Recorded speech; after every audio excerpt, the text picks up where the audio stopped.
From Fox News in Washington. It's been a tough year for Obamacare with a disastrous website rollout and disappointing enrollment numbers. But the president's health plan faces even bigger challenges January 1st, when folks actually start seeing doctors under the new system. We've invited two experts to discuss what happens now. Former governor, Vermont governor, and Dr. Howard Dean. And Dr. Scott Gottlieb, an Obamacare critic with the American Enterprise Institute. Dr. Gottlieb, what do you think happens on January 1 when folks who think that they've enrolled in the new Obamacare system actually go to see their doctor? Well, clearly there's going to be dislocations. People are going to go and try to access health care, and they're not going to be insured. What the administration has said to the insurance companies is they effectively want the insurance companies to float people through the month. And if people think they're insured, cover them through the month, and the administration said we'll reconcile with the insurance companies later. So there's going to be another reckoning February 1st. Some people are going to go January 1st, try to access their health care, and they're not going to be insured. Some people are going to have their insurance companies float them through the month, and then they're going to have that dislocation in February. Governor Dean, how much confusion on January 1 when people who think they've signed up under the new system go to see a doctor? Well, probably less than we think. Look, this system is based on what Mitt Romney did in Massachusetts. It's a private sector plan. It actually was designed by people at the Heritage Institute, and I think it will work. It wasn't my favorite plan, but I think it will work. But there are going to be dislocations. I think the reason there are not going to be as many as most people think is because most of the people who are getting signed up are healthy. And so there's not going to be a huge rush to the doctor on January 1st. But there are going to be problems. There's not any question about it. And I think we'll work through them. And I think by March, this whole thing will be running a lot more smoothly. You were shaking your head, Doctor. Yeah, I mean, if you look at the demographic data, the underlying trends and who's enrolling, there's evidence that it's less healthy. It's a less healthy population than what the plans certainly hope for, and probably older. You have to look at the state-level data because they're not putting out national data from healthcare.gov. So when you look at the state-level data, what you see is a lot of people are signing up for more expensive plans. They're buying the gold and platinum plans, or they're buying the silver plans, when everyone thought they'd be buying the cheaper bronze plans. Now, the only reason you'd buy a more expensive plan is if you think you're going to tap the healthcare services, because effectively what you're doing is you're paying higher premiums to pay down your deductible and co-pays. And you only do that if you think you're going to use the healthcare. That's an indication that this is a less healthy population. I want to get to some of the No, I think that's true, but even...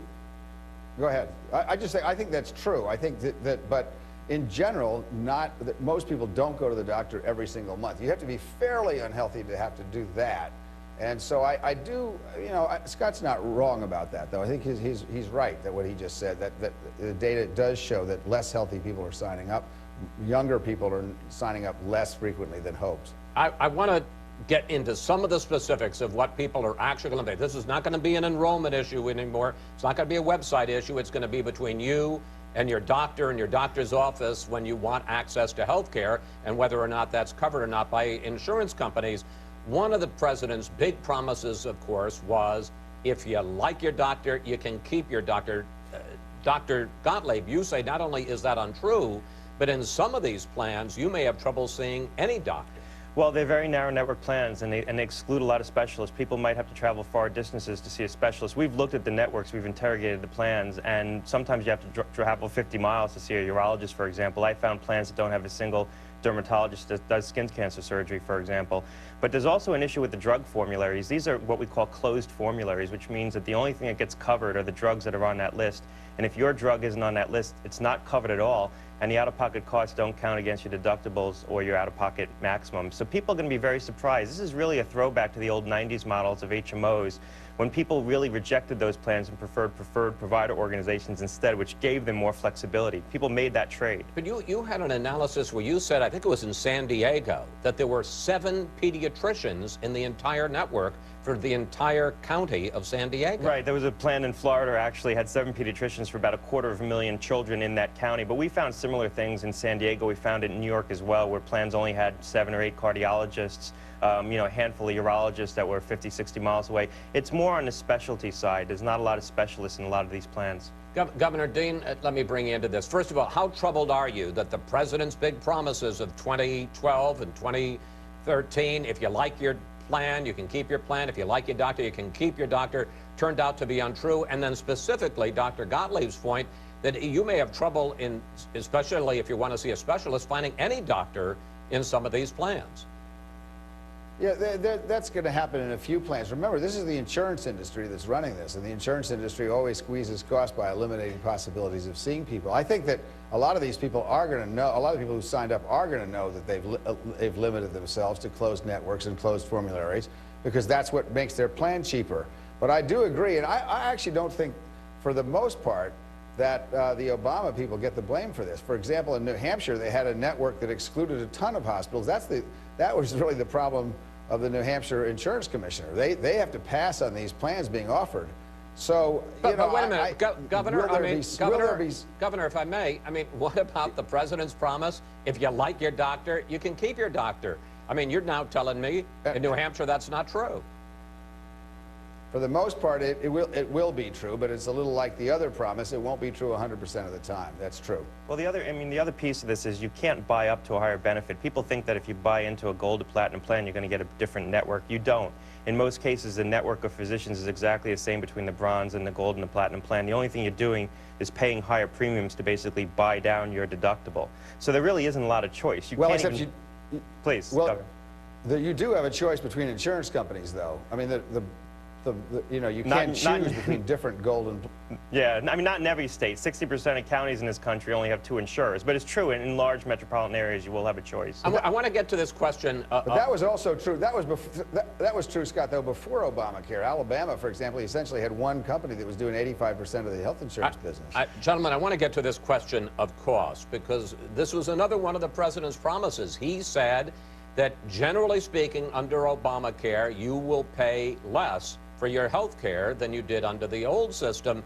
Dr. Gottlieb, you say one of the problems is that folks may not realize, yeah, maybe their premium is a little bit lower, although in a lot of cases it isn't, but what they don't realize is that under a lot of these plans, their deductibles skyrocket, so that for months you could be seeing a doctor and you're not covered by your insurance because you haven't met a $4,000 or $5,000 deductible. Well, these are expensive plans. Clearly, some people are going to do well. If you're below about 250 to 200% of the federal poverty level, the subsidies are sufficient that you're probably going to end up getting a cheap plan. But anyone above that level could very likely end up paying more for the health care than what they were getting before. And remember, a lot of people going into this exchange right now aren't uninsured folks. Most of them are people who had insurance and now being forcibly moved into the exchange. And most of them are middle-class folks who really don't benefit from the subsidies. So they're going to find these plans much more expensive than what they were getting before. Yeah, I want to talk to you about that. This is a very interesting...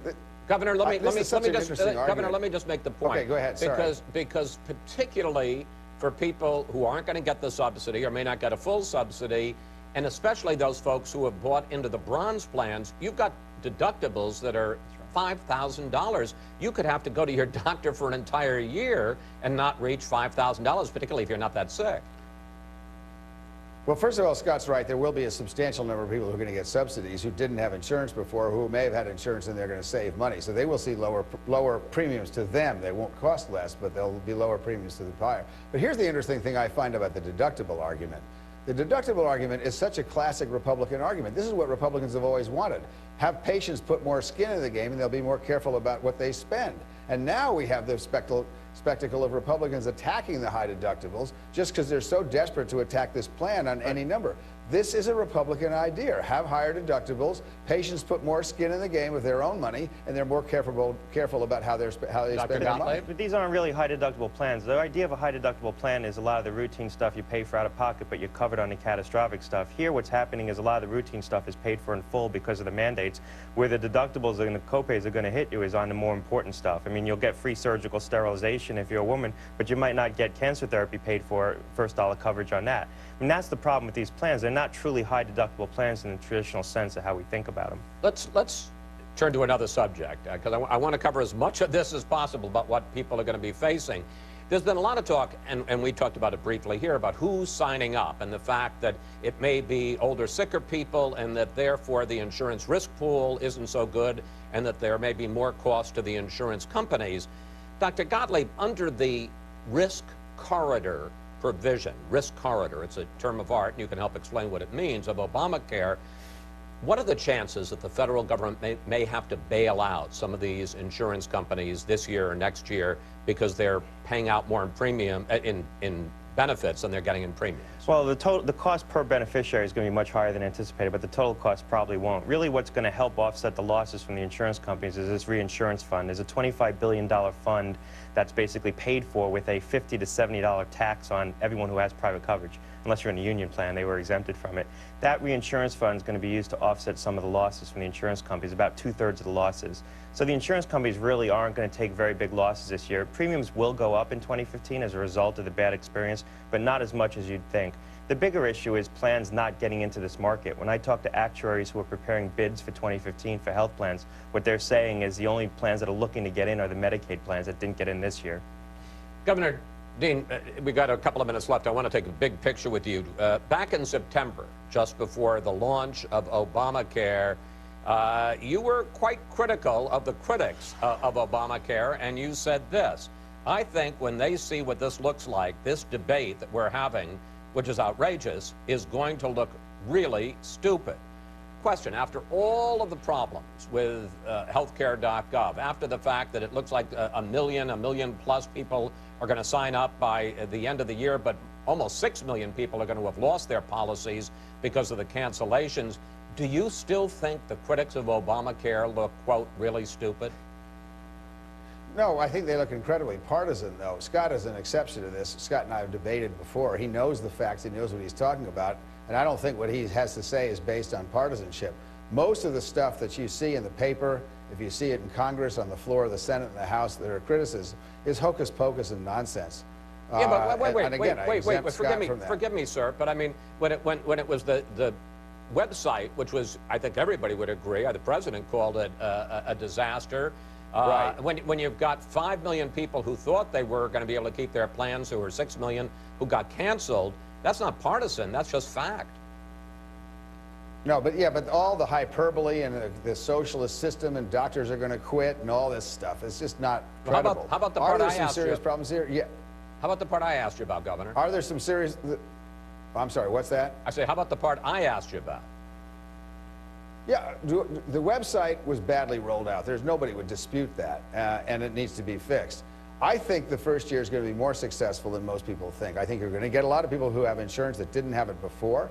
I think you're going to get people who have access, and it's going to be cheaper. Not for everybody. I don't think, I mean, we're going to see, you know, Scott's made a prediction here. I think he's partly right, but I think the numbers are going to be small enough so that the antis, the partisans, are going to try to talk about all the individuals who have gotten screwed by this, but most people, the vast majority of people, are going to benefit from this, and that's what I think is the important part. 30 seconds, Dr. Gottlieb, last word. Well, you know, the numbers they announced this morning were well behind. I was prepared to come on your show and say they must have been up to close to 2 million people. They only announced 1.1 million. They were at 900,000 December 22nd, so we haven't seen the rush that we thought we'd see for people to sign up at the end of the year. And 6 months from now? You might not see it. A lot of the people coming into these exchanges, again, are people who were insured and knocked off their insurance. The uninsured aren't entering the exchanges because the plans are still expensive for them. Governor Dean, Dr. Gottlieb, thank you both so much for coming in. We'll be following how things go these first weeks under Obamacare. Thank you both, gentlemen. Thank you. Up next, NSA leaker Edward